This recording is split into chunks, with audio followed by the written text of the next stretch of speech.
Welcome back to my channel. और कैसे हैं आप सब? उम्मीद करते हैं कि आप सब बहुत अच्छे होंगे। और देखिए आज वट सावित्री व्रत है और हम रेडी हो गए हैं और काफ़ी लेट भी हो गया है क्योंकि बाबू है ना जो रह ही नहीं रहा था आरव, और घर में काम भी हो ही जाता है।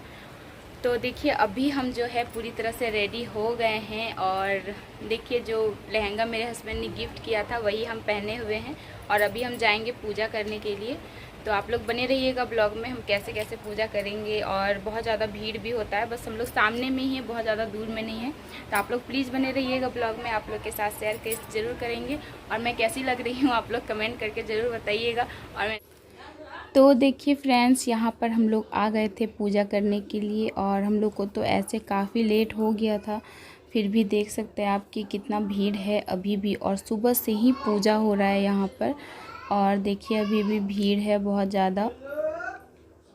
तो यहाँ पर देखिए हम लोग जिस तरह से पूजा किया जाता है, पहले हम लोग बरगद का पत्ता जो है वो तोड़ें और उसको फिर अपने अपने जैसे बाल में लगाएं। उसके बाद फिर वही पत्ता को हम लोग जैसे ज़मीन पर 3 पत्ता बिछाया जाता है और ऐसे पूजा किया जाता है। लेकिन सबका अलग अलग नियम होता है पूजा करने के लिए, किसी का तरीका अलग होता है। लेकिन पूजा तो खैर करना ये मतलब इन्हीं का है और ये पूजा किया जाता है अपने पति की लंबी आयु के लिए। और इसके पीछे एक कथा भी है। जो सावित्री जो थी वो सत्यवान, अपने पति सत्यवान का प्राण जो है यमराज से मतलब वापस लेकर आई थी, और वो आज की नारी के लिए और एक मतलब अच्छी मिसाल है। बहुत ही पतिव्रता थी वो। तो देखिए ये पूजा हर सुहागन करती है और हम तो जब से मेरा शादी हुआ था तभी से कर रहे हैं, मतलब फ़र्स्ट टाइम से ही, शादी के पहले साल से ही। और देखिए यहाँ पर हम लोग पूजा कर रहे थे अभी। तो ये मेरे घर से सामने में ही है, बहुत ज़्यादा दूर में नहीं है। लेकिन धूप इतना ज़्यादा हो गया था ना कि मतलब रोड में खाली पैर ही आ रहे थे, तो बहुत ज़्यादा मतलब जो है पैर में बहुत ज़्यादा गर्म लग रहा था और पैर तो ऐसे लग रहा था जैसे जल ही रहा है पूरा। तो अगर बहुत ज़्यादा दूर रहता ना तो सही में जाने में बहुत दिक्कत होता। और मेरे हस्बैंड भी चले गए थे ड्यूटी सुबह ही, क्योंकि वो देखे हम लोग को तो बोले कि तुम लोग का शायद पक्का लेट होगा, तो वो ड्यूटी चले गए और फिर बोले कि हम दोपहर तक आ जाएंगे।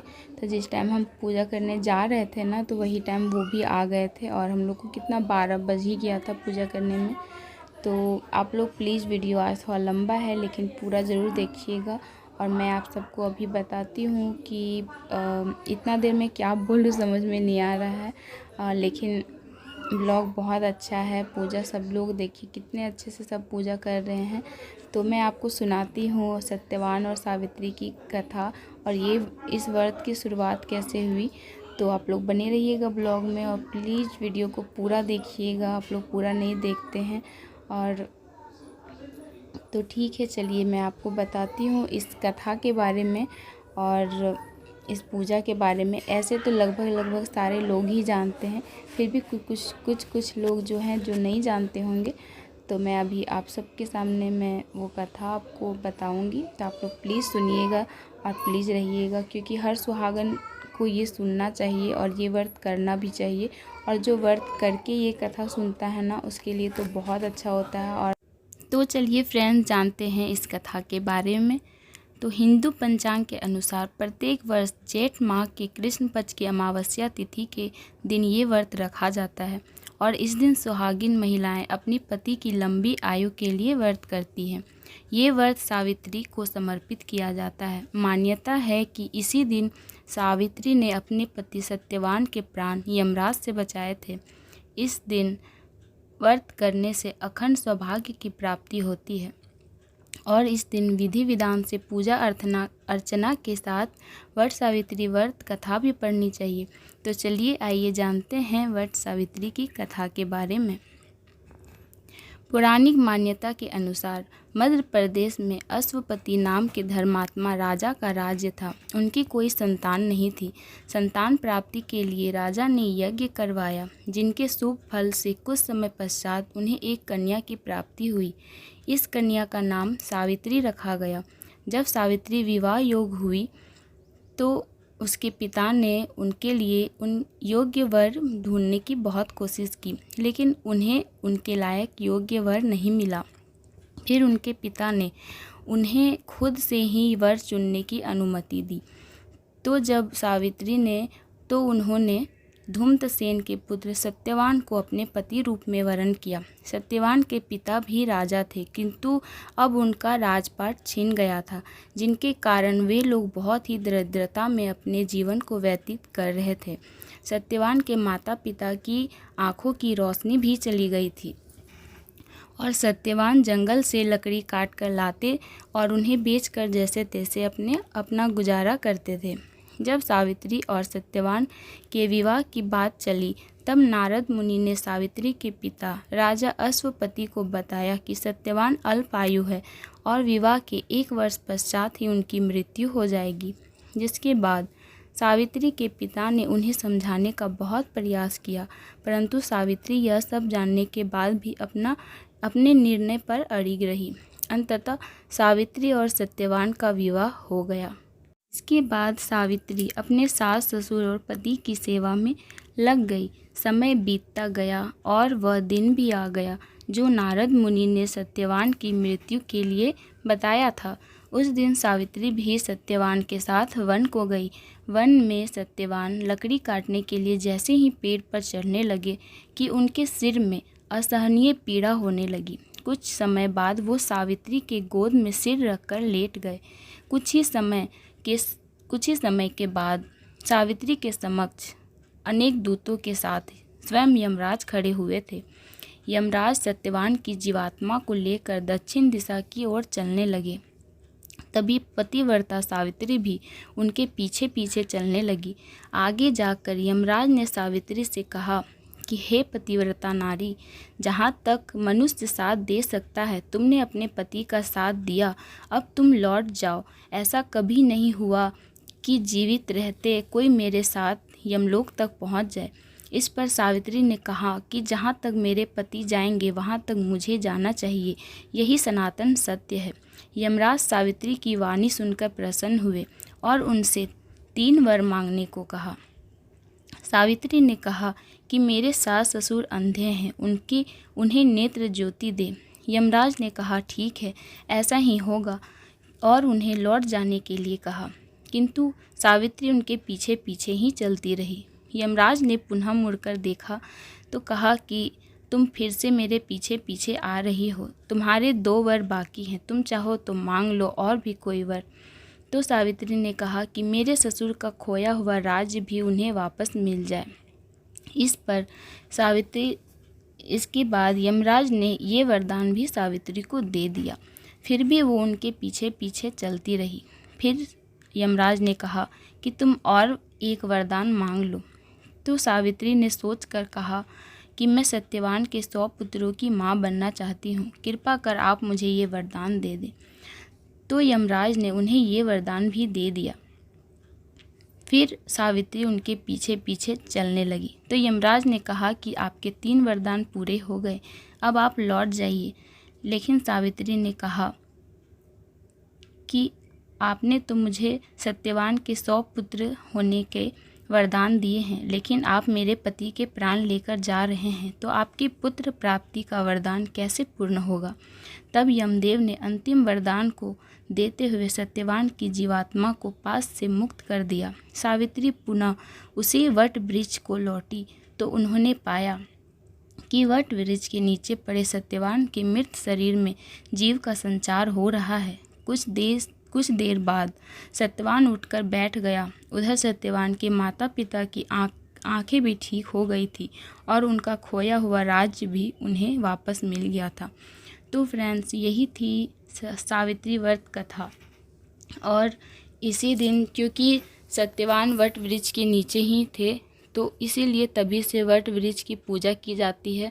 और क्योंकि उन्होंने अपने पति के प्राण यमराज से वापस ले आए थे, इसी वजह से हम सब सुहागन औरतें वट वृक्ष की पूजा करती हैं और अपने पति की लंबी आयु के लिए ये व्रत रखती हैं। तो आप लोग को कैसी लगी मेरे मुंह से सुनकर ये कथा, आप लोग ज़रूर बताइएगा। और देखिए, अभी ईसा यहाँ पर बदमाशी कर रही थी ना, बहुत परेशान कर रही थी ये हम लोग को। और यहाँ पर हम लोग का पूजा भी हो चुका था। उसके बाद हम लोग एक दूसरे को सिंदूर लगा रहे थे। तो इस टाइम ईसा भी बोल रही थी कि हमको भी सिंदूर चाहिए, हम भी पूजा करेंगे, और पता नहीं क्या क्या। तो कभी फल मांग रही थी कि हमको फल खाना है।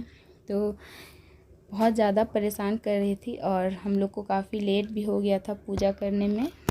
तो यहाँ पर हम लोग का पूजा हो गया था। लेकिन साइड में और भी जैसे मंदिर है, ये मनसा माँ का मंदिर है यहाँ पे, और बजरंगबली का भी मंदिर है, लेकिन ये अभी बन रहा है, पूरा तरह से बना नहीं है और इसमें अभी मूर्ति लाई नहीं गई। तो अभी हम लोग बस चारों तरफ पूजा कर लेंगे और उसके बाद फिर हम लोग घर को जाएंगे। और सबके जो है ना अलग अलग नियम है पूजा करने के। ऐसे तो जो पहली बार जो व्रत करते हैं ना, उनके लिए यूट्यूब है, वहाँ पे बहुत बताया जाता है पूजा विधि पूरी तरीके से। अगर आप नहीं जानते हैं तो पंडित जी का भी सहारा ले सकते हैं। और यहाँ पे भी पंडित जी थे, लेकिन फिर चले गए थे। फिर क्योंकि हम लोग को भी बहुत ज़्यादा लेट हो गया था, हम लोग को जाना था सुबह सुबह ही पूजा के लिए। लेकिन देख सकते हैं अभी भी काफ़ी भीड़ है, और सुबह तो इससे ज़्यादा ही भीड़ था, क्योंकि हर कोई चाहता है कि बस सुबह जल्दी से ही पूजा कर ले। तो देखिए हम लोग भी। और प्लीज़ आप लोग कमेंट करके ज़रूर बताइएगा आज का ब्लॉग कि कैसा था और हम कैसे लग रहे थे। क्योंकि मैंने ये जो लहंगा पहना हुआ था ना, मतलब बहुत ज़्यादा तो नहीं हैवी, बहुत ज़्यादा तो नहीं है, इससे भी हैवी लहंगे होते हैं, लेकिन फिर भी मुझे बहुत ज़्यादा भारी लग रहा था ये पहनने में। और मैंने अपने बाल भी नहीं बांधे थे तो फिर भी। और ईसा बहुत ज़्यादा हमको परेशान कर रही थी, देख सकते हैं। और ये सब जो होता है ना, मतलब वस्त्र और श्रृंगार के जो होते हैं सामान, वो सब मतलब दान किया जाता है। और जो पंखा होता है वो दान नहीं किया जाता है, वो रखा जाता है।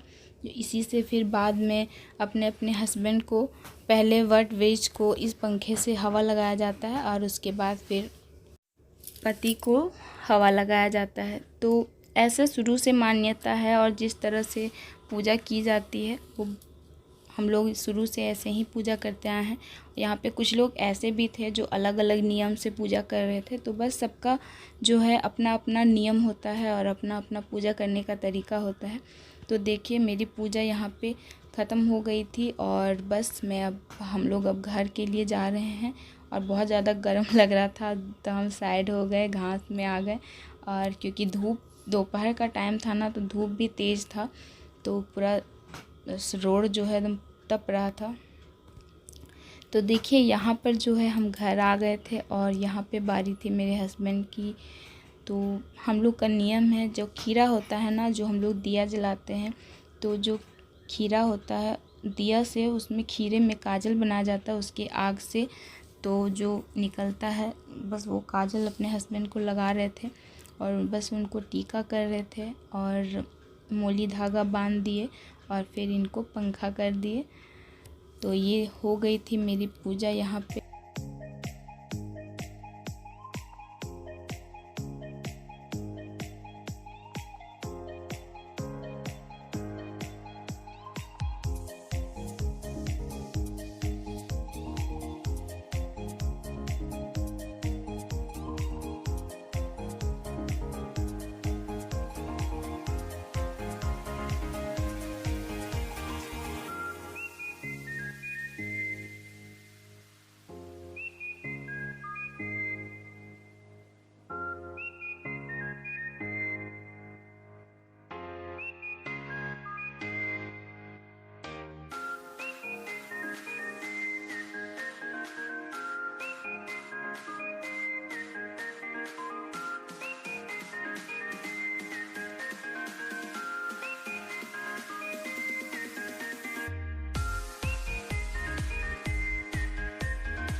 तो फ्रेंड्स हम लोग आ गए हैं पूजा करके, और देखिए अभी बस आए और फिर पति देव का भी पूजा किए और उसके बाद अब बस प्यास भी लग गया है, क्योंकि बहुत लेट हो गया हम लोग को। कितना टाइम हो गया अभी, और 2 बजने वाले हैं अभी, और दोपहर हो गया।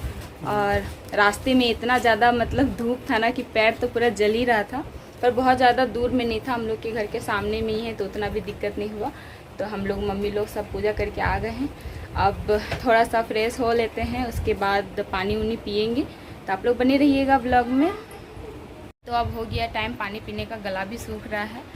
तो आज का पूजा ब्लॉग मेरा कैसा लगा ज़रूर बताइएगा कमेंट में। और अभी मेरे हस्बैंड आ गए हैं पानी लेके, शरबत लेके आए हैं और ये हमको पिलाएंगे अपने हाथ से ही। तो पिला दीजिए।